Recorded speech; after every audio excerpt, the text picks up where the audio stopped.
All right, so it is December 1st, 2020. We are in the month of December. That means Christmas is upon us. As you guys can tell, it is my favorite time of year, my favorite holiday for sure. And not even just for people that celebrate Christmas, just the time of year it is. I think 2020 we could use a lot more togetherness in some fashion, whether that's Christmas or whatever you celebrate. And today I come bearing gifts because, to be honest, you guys have gifted me this channel and this ability to talk to you guys on this platform. And I got to be honest, I never thought, I know we're not like a huge YouTube channel, but I never thought that I could even get this thing off the ground. And thanks to you guys, I've been able to a little bit here, and we're just going to keep growing. So thank you guys so much. To thank you, this was mentioned by one of the people in the comments, one of my OGs, Doc Holiday, a.k.a. my boy Josh. He said, listen, man, for 1,000 subs, you should do something special. And I said, you know what? You're right. What could I do? What could I possibly do? And then I thought back to the origins of the W.A.D.E Concept podcast, the live stream reactions that we used to do for the MMA cards. And I say we get back to our roots. So with that being said, January 23rd, UFC 257. You guys already know I'm a massive fan of Conor McGregor, and he is fighting on January 23rd. We are doing a live reaction here on this channel. Make sure you tune in live. I'll give you guys more updates. I usually go live around 4 p.m. PST, but set your schedules. Get ready. We have a great time. We stream the whole card. We're in here having a good time. I call the fights, so you'll get to see a little bit of my commentary, which is always fun.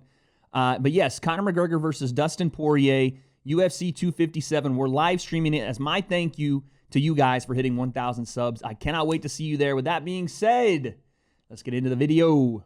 Okay, so today we are here to talk about Jake Paul's next fight. And 2 weeks ago, I would have said this makes so much sense for Jake Paul to win this fight and go straight into the fight with KSI. It's going to be the biggest event on YouTube. They're probably going to do it in London, sell out a stadium. It's going to be huge. These two have beef. It makes sense. There's history. It's a done deal. Go right into the KSI fight. And then Jake Paul gets on the mic post-fight and says, you know what? I want Dillon Danis. I want KSI. I want Conor McGregor. Now, obviously, let's not get ahead of ourselves. The Conor McGregor fight, I highly doubt it ever happens. I'm not going to say never because, listen, in 2020, nothing's guaranteed. The way this thing's going and how this YouTube entertainer, celebrity boxer thing is going, there might just be enough money to get Conor McGregor to the table. Who knows? But I think more likely was the first name that he said. Because, like I said, KSI made so much sense. And then I thought about it, and Dillon Danis is sitting there. And if you truly want to get to Conor McGregor, and you truly want to go to that next step as far as the public eye, right? Because Jake is looking at it, how does the public see me? And to be fair, that's kind of us too. How do we see Jake Paul? Okay, he beat 2 YouTubers. Then he beat an athlete. And someone in my comment section said, you know what? It doesn't make a lot of sense for him to go from YouTubers to athlete back to a YouTuber. And I had to sit back and think about it and be like, you know what? Yes, KSI would do crazy numbers. I think he would do more numbers with KSI than he will with Dillon Danis, but the public perception and the doors it would open up, should he win, Dillon Danis is the next fight. Now, hear me out here because this is going to take a lot of moving parts. First off being Scott Coker, the president of Bellator, signing off on this thing because Dillon Danis is under contract with Bellator. The second part of that is when does it happen? Because if you make it next year when people are back in stadiums, if, hopefully possible, where is that fight going to go on? Are you going to put it in a big-time stadium, try to sell it out? Are there going to be other entertainers on the card? Maybe you do see Logan Paul on the same card as his brother once again. That stuff can be worked out, but the biggest hurdle here is Scott Coker, Bellator MMA, Dillon Danis' contractor, and they're going to allow him to do that. I don't know if Scott Coker wants to see his boy get in there against a YouTube boxer or a celebrity entertainer boxer. I don't know. But what I will say is this fight is looking more and more competitive as I continue to look at it. And I know I'm the MMA purist guy. I'm the combat sports purist guy. I'm the one that says that these YouTube boxers do not belong in the ring with a professional that can hurt them. You go back to my Ryan Garcia, Jake Paul video. You go back to my Floyd Mayweather, Logan Paul video. And I stand by both those things because those guys would get hurt. I mean, Logan Paul is going to get hurt. He's going to get pieced up, whipped by Floyd Mayweather. And that fight apparently is supposed to happen. I don't know if that's real or if it's not or what they're doing there. Logan obviously wants that fight. But on the other hand, Jake Paul and Dillon Danis kind of makes sense. The KSI Jake Paul fight is massive. I think it does better numbers, like I said, than Dillon Danis Jake Paul. But what I do think is that can breathe a little bit. You can still do that fight, even if Jake loses to Dillon Danis. I think you can still do that fight.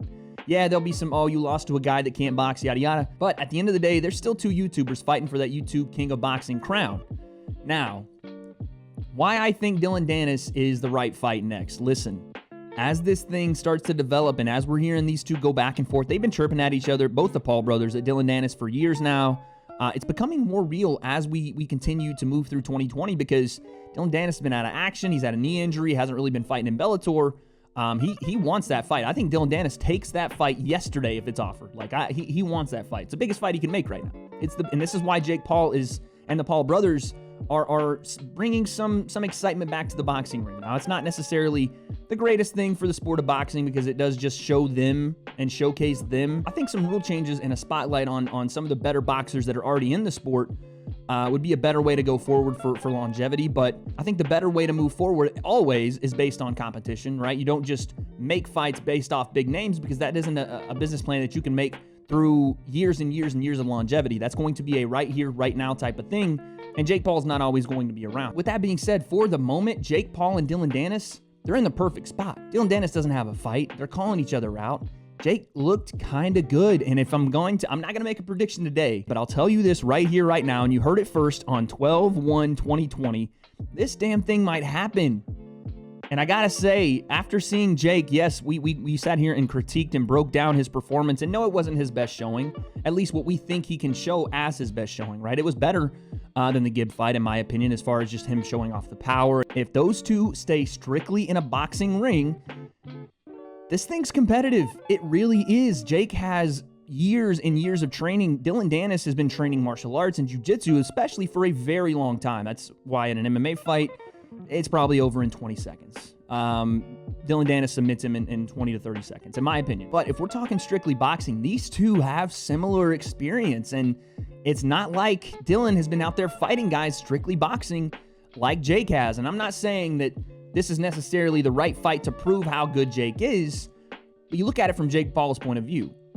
YouTuber, athlete, MMA fighter. If he has those three things in his bag that he's buried somewhere in a graveyard, you can't stop the guy from just continuing to make big fight after big fight after big fight. It makes sense because we're all talking about how Jake isn't fighting people up to his level. I've been the main catalyst of that here on this channel, and he hasn't.